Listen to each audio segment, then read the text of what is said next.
Good afternoon, everyone. Today I have a friend who I've known for a while, and that is Mr. Curt Jones, who was part of uh, Project Sigma. So thank you, Curt, for taking the time. I know we've been talking a bit off air, and if we could start first, I think the story of your father, a little bit about his military history and how he met your mother, and then we can jump into how you got it into the army.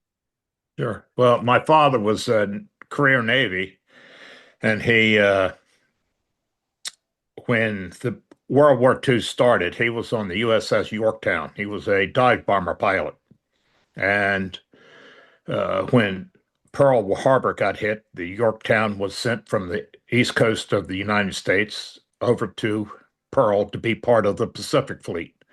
His ship and his men were involved in the Battle of Coral Sea in 1942, uh, at which time the Yorktown was damaged considerably and the Lexington was sunk. But the Battle of Coral Sea was a draw by all by all historical events. And then right after that, the Battle of Midway was happening. And at the Battle of Midway, he was injured and had to, after the battle was over, he had to report to the flight surgeon to be certified again, make sure he could fly, and he was. But the nurse that took care of him, a Navy nurse, she ended up being my mother. They started dating in Pearl Harbor and got married a year and a half later at Pensacola, where he had been assigned to teach young pilots how to take off and land on carriers. So that was kind of their history, other than the fact that he was career Navy.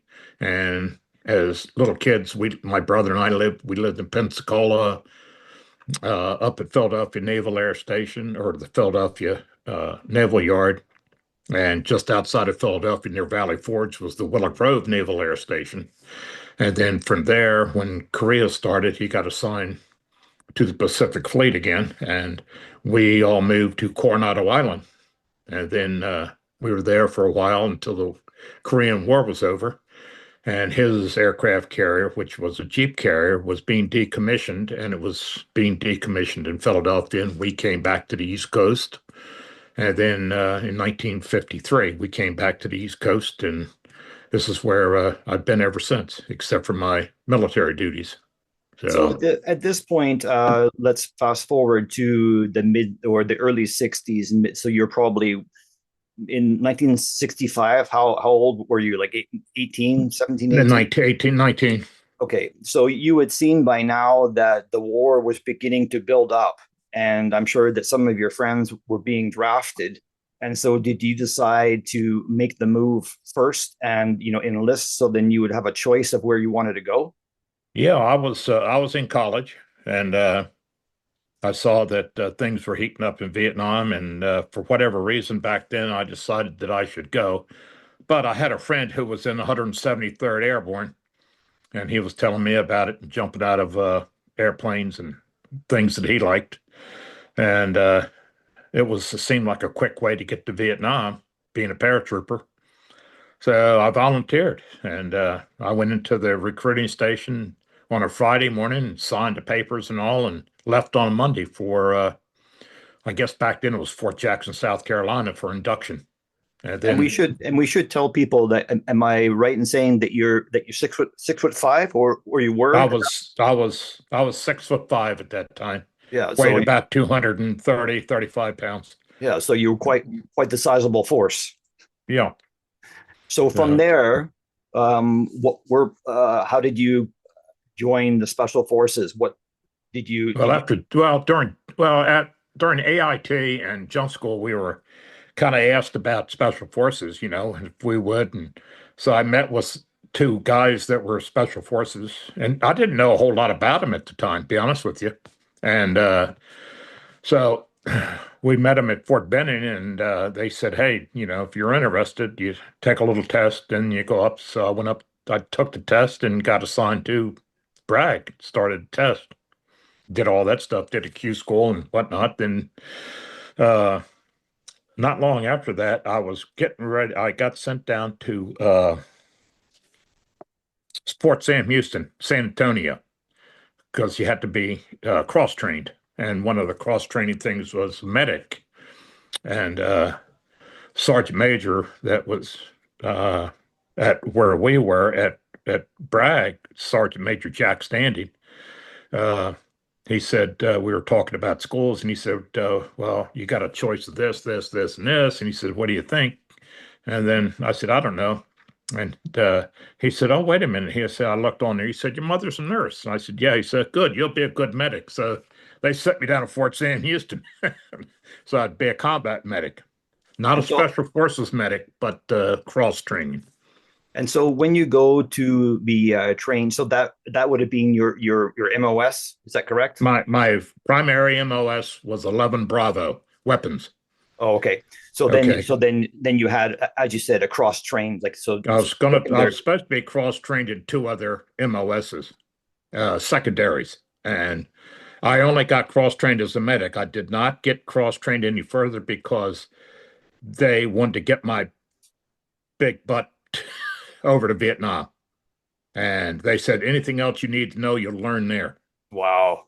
And so Okay. from there, you joined. You're part of the Fifth Special Forces. Yep. Got sent over and ended up in Trang, uh, kind of not assigned to anything, but uh, and I don't know what first sergeant that was there, but anyway, I got called in and I got assigned to A503 with Captain Earlywine. He was the commander of A503 at the time. And I had no, personally, I mean, to be honest, I had no idea what A503 was. Uh, Later on, you find out I think it ended up being part of Delta, Project Delta. But anyway, I know it was a hush hush type thing. And, even though I didn't have to sign any, non-disclosure agreements or any of that stuff, it was like, what we do stays here, yeah, you know how that goes. So anyway, I was there for a little while, did a couple of patrols outside in the Trang and whatnot, and working with our indigenous forces. And then I got assigned to go to the Recondo School, which apparently was first opened back then in 1966. And we went through, myself and Sergeant Lou Moore went through the Recondo School, and we got finished, and both of us got assigned to Project Sigma down outside of Saigon at Camp Onak Tau. And so anyway, when I first got there, I met my team leader was going to be Bill Stallings, Sergeant Bill Stallings, great guy. And anyway, that's how I ended up there. And the commander of Project Sigma at the time was Major Skiles, Skiles, Major Skiles. And I found out that he had been an OSS soldier or operative or whatever you want to call him back in World War II. And he spoke like 17 dialects of Chinese. He was, or Mandarin, I guess. And but he was apparently like a real spook. He had the one dark glass and the one clear glasses, and kept a very low profile. I don't think he'd have said shit if he had a mouthful. He was just quiet and went on, did his work. The guy, the XO, kind of ran the camp. His name was Carvel. He was a major at the time. He had been like a 17 or 18-year-old BAR man back with I think it was the 75th Airborne Rangers in Korea. Oh, And then he, of course, stayed in, and then he went to, I guess it was OCS, became an officer, and he gravitated to the Special Forces also. so After. just to take a step back, because you're Yeah. you're one of the few men that I've talked to who was Special Forces that went to the school, and I know that the school catered to all different branches in there, right? Yes. Um, and off air, you were saying by this time you were pretty sick of training, and you just wanted to get your boots on the ground and kick some ass, right? Yeah. So what were the aspects at the school that were totally new to you, or like what did you feel that what did you walk away from that you could apply later on in your Sigma time? Well, we did one of the things we did a lot of rappelling Okay. and a lot of freight repelling, uh, from the towers.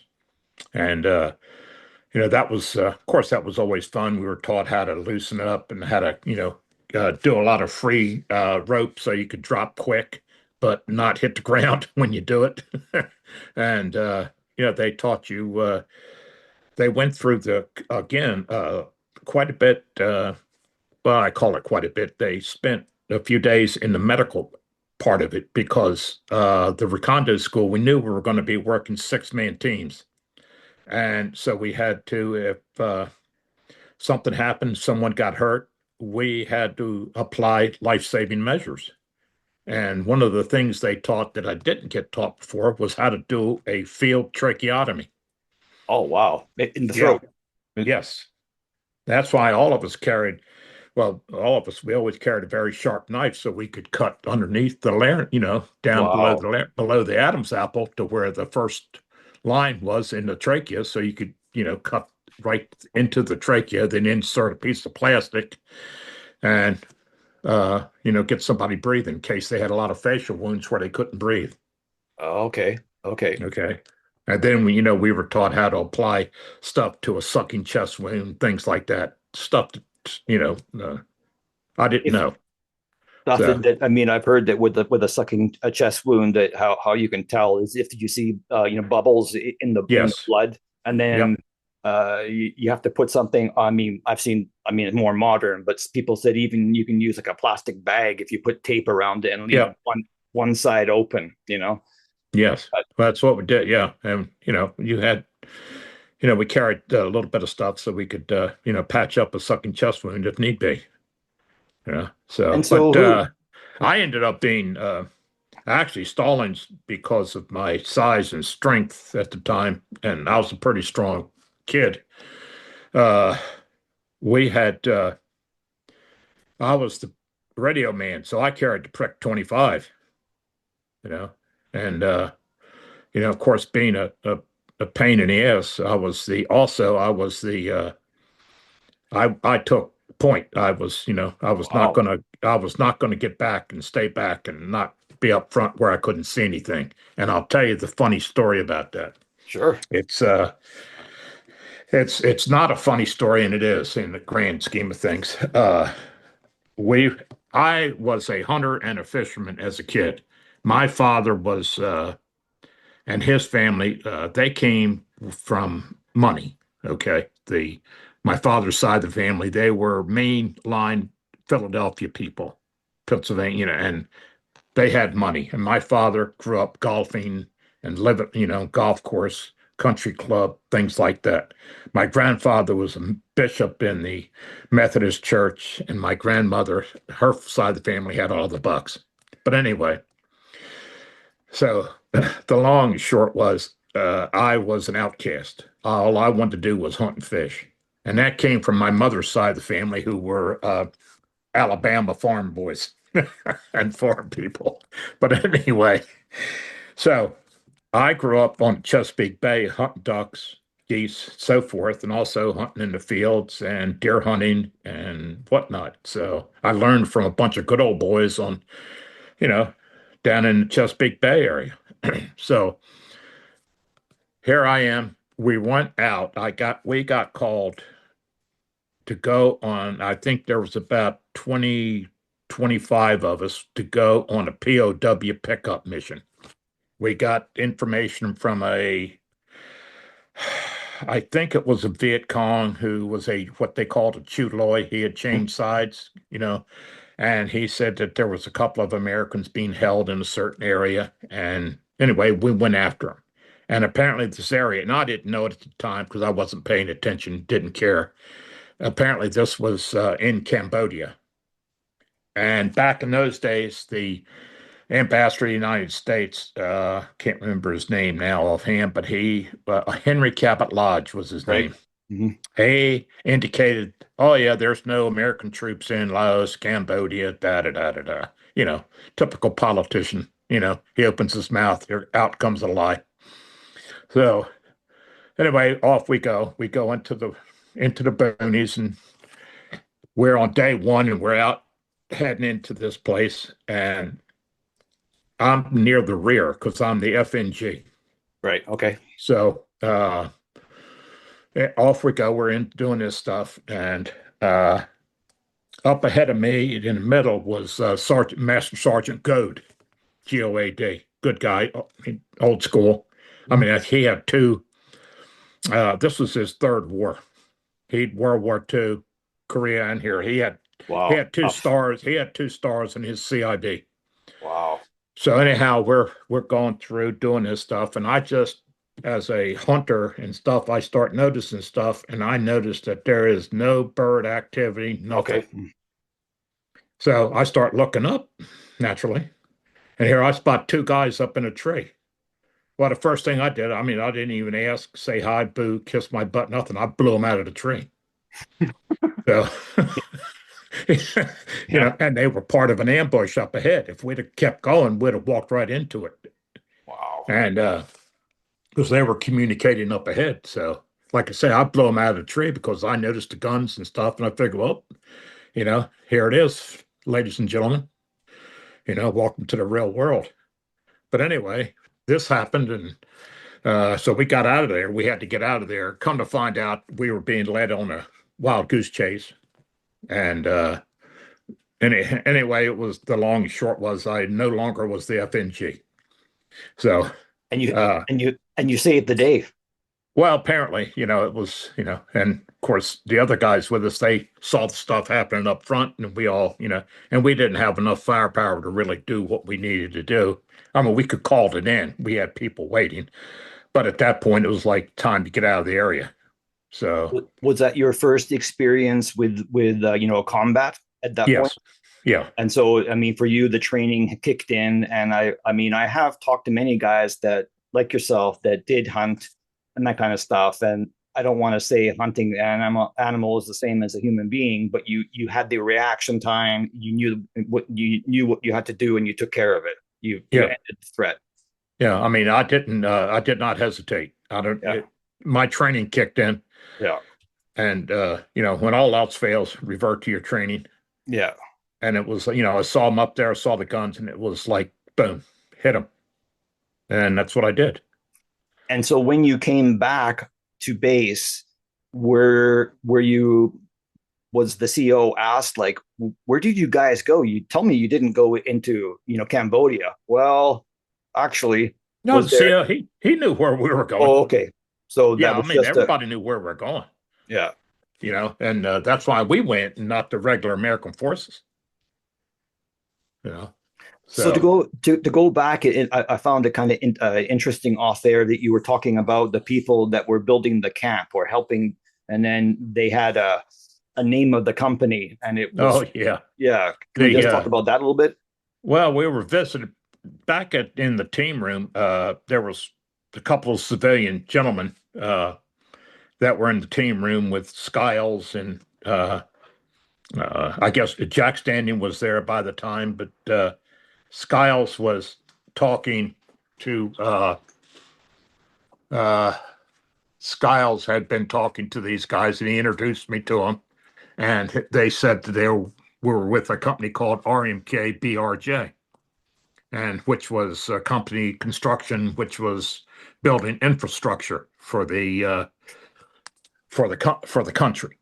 And but later I came to find out that they were actually CIA guys and the company was actually a CIA run, I guess, or the CIA had guys in that company working. So, Wow. And you so, do know, you think that years later, when you found that out, that the CIA were giving the military points of reference to go and explore, or we want you to go and attack this area, or was it clearly was Sigma, was it completely run by the army, or there was some CIA involvement as far as where you as went? I nobody ever told me, but I just assumed that they were part of our intel program. Okay. And come later to find out from Captain Steckles, Chet Steckel, that after I got out of the service and got released from the hospital and started back to college, a Steckel had been promoted to major, and he was now teaching ROTC at the University of Delaware, where I was a student after, the service. And so we had a couple of long chats, and he was one of our intel officers. And he said, we worked hand in hand with the CIA. And, uh, it was, I remember a couple of the guys doing stuff. They would fly out on Air America planes. Mm-hmm. Okay. So, but we never gave it much thought. It's like, yeah, okay, fine, whatever. Yeah. And so I know that much later on in your history that you were wounded and that took you out of the country. But did you have time to go on R&R? Did you go to Australia or No, no, I Thailand? never took an R&R, never took a leave. Wow. Okay. No, never did that. Truthfully, there was no place I really wanted to go R&R to. And I didn't feel I needed an R&R. I just didn't feel, I mean, I didn't feel I was being abused or being overworked or anything. You know? Did you find that from being a bigger man that they expected more of you? Nah, no, not really. Uh, I mean, a lot of them laughed at me the way I would suit up and all the stuff I'd carry. Uh, I mean, I tried to take all the ammunition I could that was available, and I could fit in. And at one time, it came later. I mean, I I was a weapons guy, so I kind of fooled with all the weapons. And but when the proverbial fecal matter was striking the oscillating machine, it was always nice to have an M60, or at least an M16 with an A203, the 40 millimeter grenade launcher underneath. And they were always helpful. I felt they were helpful. And did So you like with the Indig guys? Did they always have U.S. Arms, or did they use no, they AK? always had U.S. arms. Mostly all carried, like in our 6-man teams, the 4 guys in our 6-man teams, they carried the M1 carbine, the 30 caliber carbines. Okay, yeah. So it was Yeah, quite small but light, and yeah. And I even carried it at on certain particular times because it was a nice close range weapon. It was nice and light. You could carry quite a bit of ammo. It was a very reliable weapon, and I thought it was a decent weapon for, like I say, close combat. it's And something that always comes up when new people who are asking about SOG, they say, "Oh, what did you take?" Like, I think the assumption is that for every mission that you guys took the same thing, and that's not the case. Depending on your mission, is what you would draw from. If you're going on a prisoner snatch, you might have a 22, hush puppy or something, right? Did you we ever? had those. We had those. I didn't care for a 22 much. I'd been a hunter, and Right. I didn't feel that a 22 would do much other than like hit you, let's say in the kneecap or something, or hit you in the leg, and you go, oh shit, what was that? Uh, my personal preference was the Swedish K, Okay. the 9 millimeter submachine gun with a silencer. So I would carry that. And did you carry, a sidearm? I know a lot of the SOG guys like the Browning high power. The Browning power was okay. It was a 9 millimeter also. Yeah. And what was nice, if you carried that, you had ammo for your 9 millimeter pistol and the Swedish K. But my personal preference was a 1911 Yeah. because the 45, there was an old saying, with a 45, there's no such thing as walking wounded. And Yes. if I had to use a 45, then the it was very close range stuff. It was a bad day if you had It to. was, yeah. Yeah, So, if we had to shoot out the OK Corral, I want something to knock somebody down. yeah. No, that's a big round. I fired both of those, Yeah, and I can definitely understand why yeah. that was But the I felt that personally, I felt that a pistol was last resort. yeah, yeah. Yeah, yeah. And so during this time, if you had to say the years later, the difference between Sigma and the other projects, do you think that there was a particular thing that Sigma was used for that made it stand out from the other projects? No, I think the other projects were probably doing about the same thing we were, but just in a different area. They were doing more of their stuff in Laos, and we were doing most of our stuff around the Cambodian border at the bottom end of the Ho Chi Minh Trail, uh, up in the Iron Triangle, Okay, uh, yeah, the area called the Forbidden Zone. I've heard Uh, that was a yeah, bad place. yeah, and we would go do that kind of stuff, uh, up around the Song Bay River and places like that. It was we did that. We even worked out of the Phuc Vinh, which was, I guess, at that point the headquarters for the First Infantry Division. What Okay, is that? I don't know much the about Big that. Red One. That was the Oh, First okay, Infantry. right, right. Yeah, that was their headquarters, And did and, you and of course they weren't allowed to do, or they weren't doing this kind of stuff we were doing. and did you ever work on any kind of joint operations? Uh, what we were doing the last couple of months, trying to recall the name of the uh, operation we were doing the last couple of months I was there, last month and a half. Samurai Before, was what was one, right? I'm Samurai sorry. Samurai was one Yeah, there was operation. that. I think that was Yeah, the after other you one went home. was Black. What was it? Blackjack? Blackjack was Blackjack 33. okay. Blackjack 33. That's where I ended up getting shot up pretty good and sent home. So, I mean, they didn't waste any time. Got hit by 5 bullets, and I went up to the 93rd evac at Long Bend, stayed there. They cleaned me up, operated on me, trying to pump blood back into me and so forth. Lost a lot of blood, and then uh, they sent me home immediately, right to Valley Forge Army Hospital on the East Coast, because that was the big amputee ward, the Oh, hospital on the East Coast, because they thought I was going to lose my right leg, that's which fortunately I did not. yes. That's a story that I want to get to later. You had a very interesting birthday. Um, Oh, and yeah, it doesn't matter if you don't have the flag on you now, but you managed to acquire a flag, and I know that the interactions you and I have had, you said, "Oh, I got this for like a birthday present."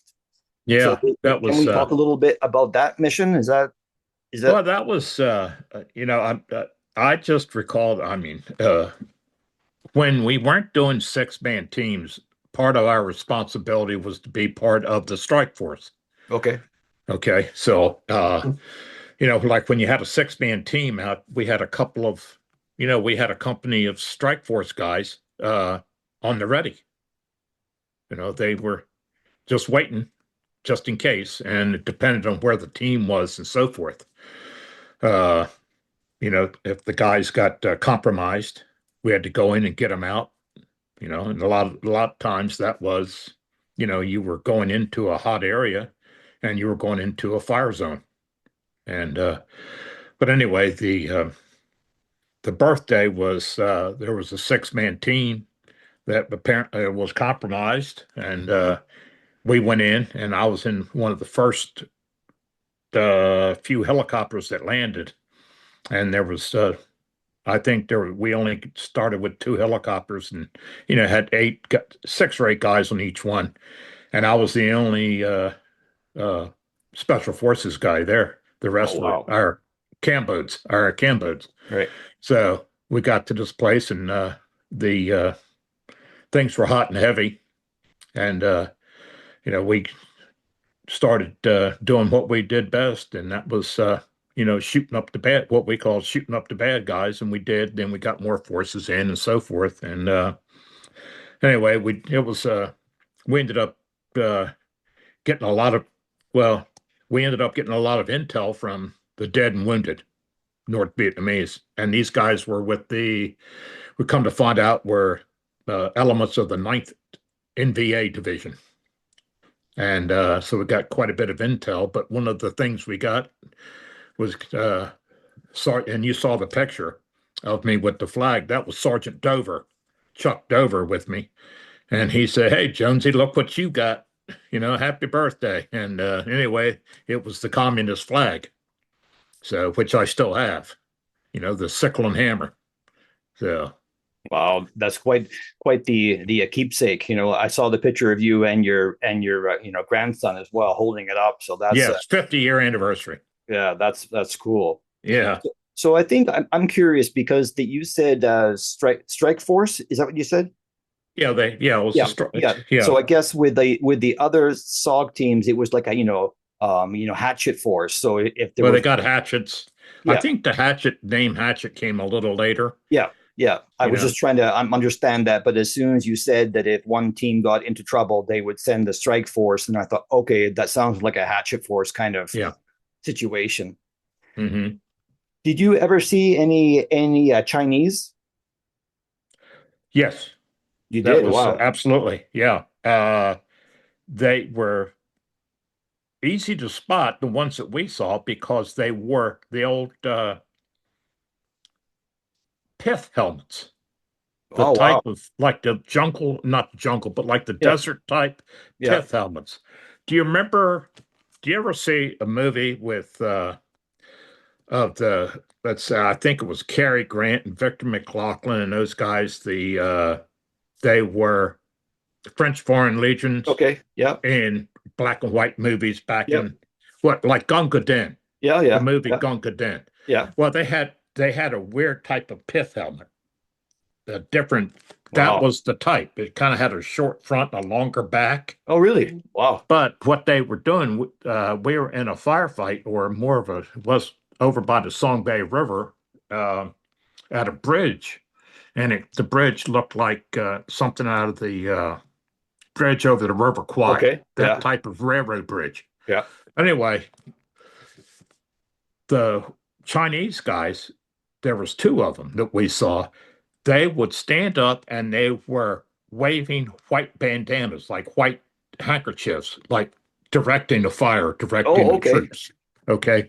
It's like they were being, the conductor to an orchestra. Wow. Yeah. So that's how we knew, and somebody had said, oh, one of our guys, one of the Cambodian mercenaries that were our guys, our strike force, they said, oh, they're Chinese. Yeah. And I'm they sure. hated Chinese. They Yeah. hated the Chinese. And our Cambodians didn't even like the South Vietnamese. Yeah, I mean, I've So, heard that the different yeah, groups, the Yards and the Cambods and the Nungs and everybody yeah. else, they didn't really get along, right? No, not at all. They didn't So want, yeah, the Cambods, were they part of the KKK? yes. Okay, just for people that know, it's not the Ku Klux Klan. That was No, the group. it was the Cambodian, I Yeah, guess, initials for whatever. And I don't know what the words were. yeah. I think Yeah. there was like a devil. If I remember the logo, there was about like a devil or something. Yeah, that's kind of interesting. Now, did you learn any of the lingo as far as the Cambodian? Well, I did, yeah. And of course, they learned, uh, we bastardized both languages so we could communicate. And so, but I didn't learn as much as I could have, but I did learn some, but And were which I've certainly forgotten. they quite friendly with the Americans? I mean, I Oh, know very. the They were glad they were happy. The Cambodians we had were happy to be part of our unit. We even uh Morales, who was our medic, one of our medics, we had Morales and I can't think of Lou's I'll have to think of his last name. Good guy, Lou. But anyway, Morales, he called me one day to help him deliver a baby in a Cambodia camp. Wow. So, because they had a lot of their wives and stuff with them, their families. So And they would be paid by the U.S. government. yes, And yep.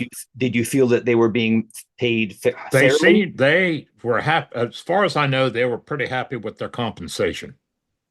And I didn't get into that too much. I Right. mean, that was not my bailiwick. So, I mean, I wasn't there to understand the logistics of everything. Truthfully, I was there to do what I was supposed to do, Yep. you know. So, And when you guys went on your missions, would you be out for like 2 days or a week, or how long would you be out for? well, it depends on what you did when you were out. Like if you snatched a prisoner, that could have happened. You could have gotten that within hours. Okay. And then, of course, again, you'd go out later. And during Blackjack 33, I was on, I don't know, 3 or 4 prisoner snatches. But uh, we got one prisoner snatch, and it didn't go well. He died. The prisoner died before we could get him on the helicopter. His Did they? wound, he succumbed to his wounds. Oh, I was going to say, because I know that quite a few times when when special forces guys were able to grab a prisoner, that he didn't make it back alive because the Indige ended his time on this earth a little faster than they wanted to. Well, that happened a couple of times, yeah. Yeah, yeah. Because Especially when we knew that they weren't going to live long anyway. yeah, well, just taking care of business, eh? It was, you did what you had to do.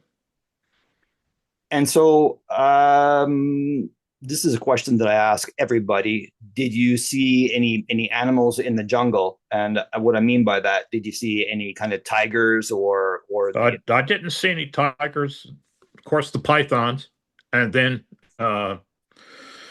saw a banana snake. Had to be careful of those. And then at a wild banana tree. No, I don't want to say wild. Apparently, somebody grew banana trees in this one area out of them where Michelin had their okay, Michelin trees at one time. And then I heard, let's see, one night we slept back to back. right? In 6-man teams, we always slept back to back. Came right up in front of one of our guys. He thought it was a real person came up and he shot it, and come to find out it was a hog, Oh, wild really? boar. Yeah. And then another times we heard the rock apes making noise. I've heard about them. Okay, about the rock ape, but never saw one. Heard them. I heard it. I heard the chest pounding or the tree branches moving and stuff, but I didn't ever see one. And no tigers where we were that I saw. But like I say, the snakes, wild boar, Leeches, uh, huh? Oh, leeches. leeches. Oh, well, yeah. Yeah, I got a picture I'll send to you of us Christmas Eve of '66. I shot a boar and brought it back to the camp, outside of the camp where we were, for Christmas Eve dinner. nice. So, yeah, we were sticking it in the neck, bleeding it out so we could, for the guys. And then we were going to have, we cooked it over an open fire and had Christmas Eve dinner. Oh, that's nice. Yeah. Uh, And did you ever sample the rice wine? Did they have yes. Yeah, rice? they had that. They had something very similar to it. So, uh, yeah, I'd have rather had a cold beer, but it was apparently if you drank too much, it would really hurt you. I've heard Apparently had a that. pretty high alcohol content, Yeah, you know. I've heard that story before. Yeah. And did you guys ever go on any kind of bright lights where, say, a pilot had been shot down, or airplane, or like a helicopter? Did you ever go on those? I don't know. Well, It's big. the worst ones we went to was in October '66 when uh Anderson and Newburn were killed. they got compromised, and we had to go out and get them, retrieve the bodies of our guys. Yeah, So that's tough. That's a yeah, I tough was one. yeah, and so we had to go get them. And the other time I told you was before that, when I was the FNG, we were going out to uh, retrieve a couple of American POWs, and it didn't say if they were pilots or ground troops or what. We just had minimal intel at the time. I didn't, so I don't recall we never lost any chopper pilots. We never had any choppers that went down where we lost pilots and anybody got, taken as a prisoner. So I think if those, I think where the bright light stuff were probably more northern Right. than where we were. Okay. And this is also a question I ask all you SF guys. Do you think that there were, American POWs left there after Yes. the war? Oh yeah. Every Yeah. every every SF guy that I've asked has that same answer. Yes. Absolutely. No Wow. doubt in my mind. Yeah. That's, Sickening. it is, and when there's enough stuff out there online to read that some of them were sent to, Russia, or could have been Cuba, or there's a variety of places that they, when Vietnam said, we don't have any at the end of the war, we don't have any more POWs. I don't doubt that there weren't any in Vietnam, but they were definitely, Khmer Rouge probably had some that never came home, right? Yeah. What do Or you think? well, as bad as the Khmer Rouge was, I would have thought they were probably executed. Right. I mean, Right. look how many millions of their own people they killed. So why would they not kill an American? Yeah. POW. I mean, yeah. So why don't we've got 15 more minutes, and I like to try and keep to an hour.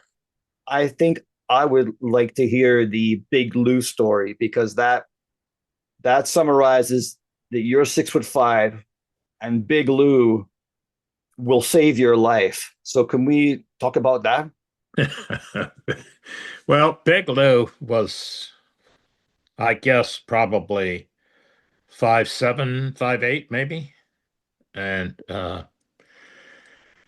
and, like I say, I told you earlier on, he and I were friends. We didn't work the same teams. I mean, he was on the strike force with me and stuff at different times, and we were at different firefights and stuff together. And but uh, anyway, the day that I got shot, I got hit with a machine gun bullets hit, and I told you it was five, and I was bleeding pretty good.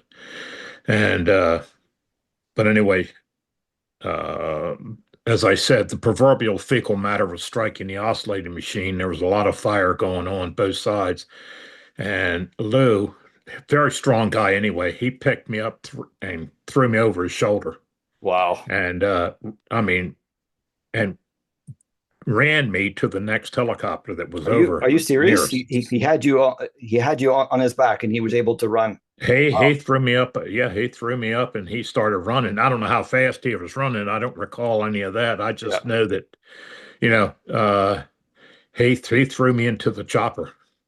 I know that. I mean, I could, I remember him throwing Yeah. me like a sack of potatoes into the chopper, you know, and then he took off and went back to what he was doing, you know. And Because you're Stallings jumped on the chopper with me because he was trying to keep the blood from getting all over the place. He was trying to, put, seeing where I needed bandaging till we got to the field hospital. And now these weren't just flesh wounds, as you and I have talked about in the past. This actually shattered your leg Yeah, bone, it right? shattered. The first bullet shattered my tibia, the lower leg bone, and then two more hit me in the thigh. One is kind of spun me and hit me at the top of my buttocks, and another bullet hit me right in the scapula, the Wow. shoulder blade, and it stuck in the bone because the doctor was laughing at it at the field hospital. He said, "Look at what I got you." He pulled it right out of the bone. The bone stopped the bullet. So, which to me tells me it was a short round. You know, it Yeah. was underpowered. It when it was made, they didn't get enough powder in the cartridge. And did you keep one of those bullets? Yeah, I got a bullet. Yes. Yeah. The The bullet that had your name on it, eh? I mean, it was like, uh-huh. yeah. Yeah. Yeah. I had, in fact, my late wife, I had made her a necklace out of the bullet, but she refused to wear it. Wow. She And wouldn't so wear it. were Uh, you dating your wife at this point when you were, no, no. oh, that was after that you guys met? Yes. Yeah. And Yeah. so so you were shipped home, um, and did they tell you, well, Curt, we might have to take you because off air you told me that the ward they had in you, it was possible that they may have taken your leg off, right? Yeah. It was, I was in an amputee ward, Yeah. and they, uh, they said, well, they didn't, I don't recall exactly what was told, but I was told that I might lose my leg. So And that's kind of how it was. And I don't recall. From I was operated on, let's see, Field Hospital was one, two at Long Bend. That was three, eight more operations in Valley Forge. So there was 11 total. wow. Now 12, considering I just 10 years ago or 9 years ago, I had a knee replacement, if you want to count that. Wow. So, And yeah. did you realize at that point that your career in the army was over? Not really, not at first, until the doctor, they kept saying that you're at at a certain point, they said you were lucky to keep your leg. Hopefully, the PT and time, you'll be able to walk properly. But when I left Valley Forge, I was in a brace. Wow. Okay, I had to wear a brace, and that's another story later on about the brace. So I left that in the doctor's office in Walter Reed Army Hospital because he told me I would have to wear it for the rest of my life. And I told him bullshit, left it in his office, walked out. So, And what did your parents say? I mean, did someone from the military send them a telegram saying, your son has been badly wounded or been wounded in action, and he's, I guess they sent him, they notified him somehow. And they lived up in they, I don't know how far, they lived on the other side of the state of Pennsylvania from where I was. And the truth is, the first person to come see me was, he was big in the Veterans Hospital at Wilmington, Delaware. I was from Newark, Delaware. He was from Wilmington. He was also one of the big guys in the VFW, and he became the head VSO, Veteran Service Officer. I didn't know much about it at the time, but he was VFW. He and another man came up to visit me in the hospital. And it was a strange visit because I'd only been there a few days at the most, and I knew the man because his son and daughter, he had twins, son and daughter. They were in school with me, and he came up to visit. But his visit, I think, was more business than to be supportive, let's say, because one of the questions he asked me was. Now that I had no relatives in the state of Delaware, but I was but I was a soldier from Delaware. Just in case things went bad, where would I want to be buried? what? Yeah, I swear that's fact. Just in case things went south, where did I want to be buried? And because he apparently had no way to contact my parents and so forth, and you know, I was in worse shape than I thought or that remembered. Anyway, so I just for the hell of it said Arlington, but I remember that, you know. But the guy that came up with him was a Medal of Honor winner from World War II, and yeah, I can't even remember his name now offhand. But of course, as soon as we hang up, I'll remember his name. And but he was. It's funny they came up to visit, and it was night. I remember it being dark, but maybe that was just the lights. I don't recall too much about those days. I'm sure it So wasn't fun for you to be bedridden for all those weeks, and yeah, uh, but I have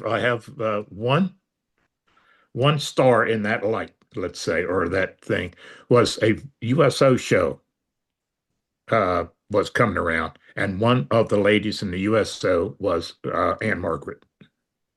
oh, so She came into the ward, really, and yeah, she came into the ward and with her thing, and went through and looked at the guys and all that stuff, and was talking. She came by our bed, my bed, and she had was crying. She had tears as big as horse turds.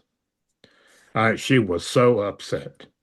Well, anyway, she came over to me and gave me a kiss on the nice. forehead, on the forehead. So I got a kiss from Ann Margaret. There you go. That's your claim to fame. That's my claim to fame. Yeah. Well, that's neat.